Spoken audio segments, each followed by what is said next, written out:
ನಮಸ್ಕಾರ. ಬೆಂಗಳೂರಿನಲ್ಲಿ ರಾಜಸ್ಥಾನ ವಿರುದ್ಧ ಮೊದಲ ಭರ್ಜರಿ ಗೆಲುವು ದಾಖಲಿಸಿತು ಆರ್ಸಿಬಿ. ಬಳಿಕ ದೊಡ್ಡ ಹೇಳಿಕೆಗಳನ್ನು ನೀಡಿದ ಕ್ರಿಕೆಟ್ ದಿಗ್ಗಜರು. ಕೊಹ್ಲಿ ಕುರಿತು ನೀಡಿದರು ಸ್ಫೋಟಕ ಹೇಳಿಕೆ. ಹಾಗಾದರೆ ಸುದ್ದಿಯ ಸಂಪೂರ್ಣ ಮಾಹಿತಿ ಏನು? ಅಷ್ಟಕ್ಕೂ ಆರ್ಆರ್ ವಿರುದ್ಧ ಆರ್ಸಿಬಿ ಗೆದ್ದ ಬಳಿಕ ಕ್ರಿಕೆಟ್ ದಿಗ್ಗಜ ಹಾಗೂ ಮಾಜಿ ಆಟಗಾರರು ಹೇಳಿದ್ದೇನು ಗೊತ್ತಾ? ಹೀಗೆ ಇದರೆಲ್ಲದರ ಬಗ್ಗೆ ಈ ವಿಡಿಯೋದಲ್ಲಿ ಕಂಪ್ಲೀಟ್ ಆಗಿ ತಿಳಿಸ್ಕೊಡ್ತಾ ಹೋಗ್ತೀನಿ. ಆದ್ದರಿಂದ ದಯವಿಟ್ಟು ಈ ವಿಡಿಯೋವನ್ನ ಕೊನೆವರೆಗೂ ನೋಡಿ. ಆದರೆ ಅದಕ್ಕಿಂತಲೂ ಮುನ್ನ ನೀವು ಕೂಡ ಆರ್ಸಿಬಿ ತಂಡದ ಅಭಿಮಾನಿಗಳಾಗಿ ಈ ವಿಡಿಯೋವನ್ನ ನೋಡುತ್ತಿದ್ದರೆ ತಪ್ಪದೆ ಈ ಕೂಡಲೇ ಈ ವಿಡಿಯೋಗೊಂದು ಲೈಕ್ ಮಾಡಿ ಮತ್ತು ನಮ್ಮ ಚಾನೆಲ್ಗೊಂದು ಸಬ್ಸ್ಕ್ರೈಬ್ ಮಾಡಿ. ವಿರಾಟ್ ಕೊಹ್ಲಿ ಮತ್ತು ದೇವದತ್ ಪಡಿಕ್ಕಲ್ ರವರ ಅದ್ಭುತ ಅರ್ಧಶತಕ ಮತ್ತು ಜೋಸ್ ಹೆಜಲ್ವುಡ್ ಅವರ ಮಾರಕ ಬೌಲಿಂಗ್ ನಿಂದಾಗಿ ರಾಯಲ್ ಚಾಲೆಂಜರ್ಸ್ ಬೆಂಗಳೂರು ತಂಡವು ರಾಜಸ್ಥಾನ ರಾಯಲ್ಸ್ ತಂಡವನ್ನು 11 ರನ್ಗಳಿಂದ ಸೋಲಿಸಿತು. ಗುರುವಾರ ಎಂ ಚಿನ್ನಸ್ವಾಮಿ ಕ್ರೀಡಾಂಗಣದಲ್ಲಿ ನಡೆದ ಈ ಪಂದ್ಯದಲ್ಲಿ ಆರ್ಸಿಬಿ ತಂಡ 11 ರನ್ಗಳ ದಿಗ್ವಿಜಯ ದಾಖಲಿಸುವುದರೊಂದಿಗೆ ಈ ಸೀಸನ್ನಲ್ಲಿ ಚಿನ್ನಸ್ವಾಮಿ ಅಂಗಳದಲ್ಲಿ ಮೊದಲ ವಿಕ್ಟರಿಯನ್ನ ಆರ್ಸಿಬಿ ತಂಡ ಕಂಡಿದೆ ಸ್ನೇಹಿತರೆ. ಇದಕ್ಕೂ ಮುನ್ನ ಎಂದಿನಂತೆ ಈ ಪಂದ್ಯದಲ್ಲಿ ರಜತ್ ಪಾಟಿದಾರ್ ಟಾಸ್ ಸೋತು ಮೊದಲು ಬ್ಯಾಟಿಂಗ್ ಮಾಡಬೇಕಾಯಿತು ಆರ್ಸಿಬಿ. ಅಂತಿಮವಾಗಿ ನಿಗದಿತ 20 ಓವರ್ಗಳಲ್ಲಿ ರಾಯಲ್ ಚಾಲೆಂಜರ್ಸ್ ಬೆಂಗಳೂರು ತಂಡವು 5 ವಿಕೆಟ್ ಕಳೆದುಕೊಂಡು 205 ರನ್ ಕಲೆ ಹಾಕಿತು.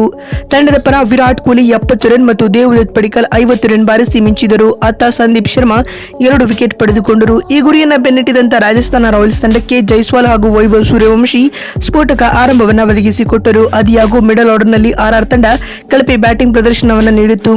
ಆದರೂ ಏಕಾಂಗಿ ಇನ್ನಿಂಗ್ಸ್ ಕಟ್ಟಿದ ಧ್ರುವ ಜುರೇಲ್ 47 ರನ್ ಬಾರಿಸಿ ಆರ್ಆರ್ ತಂಡವನ್ನ ಮತ್ತೆ ಪಂದ್ಯಕ್ಕೆ ತಂದರು. ಆದಿಯಾಗೂ ಜೋಸ್ ಹೆಜಲ್ವುಡ್ ರವರ ಮಾರಕ ಬೌಲಿಂಗ್ ದಾಳಿಗೆ ಆರ್ಆರ್ ತಂಡ ತತ್ತರಿಸಿ 20 ಓವರ್ಗಳಲ್ಲಿ 194 ರನ್ ಬಾರಿಸಲಷ್ಟೇ ಶಕ್ತವಾಯಿತು. ಈ ಮುಖ್ಯವಾಗಿ ಕೊನೆಯ ಓವರ್ನಲ್ಲಿ ರಾಜಸ್ಥಾನ 11 ರನ್ಗಳ ವಿರೋಚಿತ ಸೋಲೊಪ್ಪಿಕೊಳ್ಳಬೇಕಾಯಿತು. ಇತ್ತ ಆರ್ಸಿಬಿ ತಂಡದ ಪರ ಹೆಜಲ್ವುಡ್ 4 ವಿಕೆಟ್ ಉರುಳಿಸಿದರು.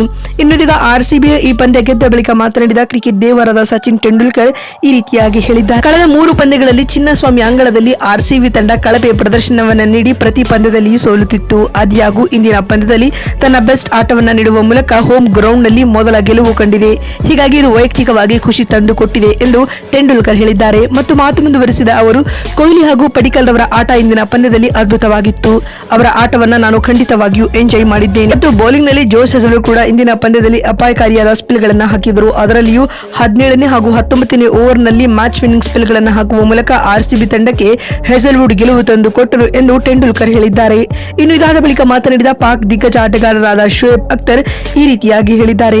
ಆರ್ಸಿಬಿ ತಂಡ ಹೋಮ್ ಗ್ರೌಂಡ್ ನಲ್ಲಿ ಪಂದ್ಯಗಳನ್ನ ಗೆಲ್ಲಲ್ಲ ಎಂಬ ಮಾತಿತ್ತು. ಆದಿಯಾಗೂ ಇಂದಿನ ಪಂದ್ಯದಲ್ಲಿ ಅದನ್ನ ಆರ್ಸಿಬಿ ಸುಳ್ಳಾಗಿಸಿದೆ. ಈ ಪಂದ್ಯದಲ್ಲಿ ವಿರಾಟ್ ಕೊಹ್ಲಿ 70 ರನ್ ಬಾರಿಸಿ ಅದ್ಭುತ ಆಟವಾಡಿದರು ಮತ್ತು Devdutt Padikkal back to back half century ಸಿಡಿಸಿರುವುದು ಆರ್ಸಿಬಿಗೆ ಗುಡ್ ನ್ಯೂಸ್ ಆಗಿದೆ ಎಂದು ಶೋಯಬ್ ಅಖ್ತರ್ ಹೇಳಿದ್ದಾರೆ. ಮತ್ತು ಮಾತು ಮುಂದುವರೆಸಿದ ಅವರು, ಆದಿಯಾಗೂ ಧ್ರುವ ಜುರೇಲ್ ಕೊನೆ ಹಂತದವರೆಗೂ ಇದ್ದಿದ್ದರೂ ಪಂದ್ಯವನ್ನ ಫಿನಿಶ್ ಮಾಡಬಹುದಾಗಿತ್ತು ಎಂದು ಹೇಳಿದ್ದಾರೆ.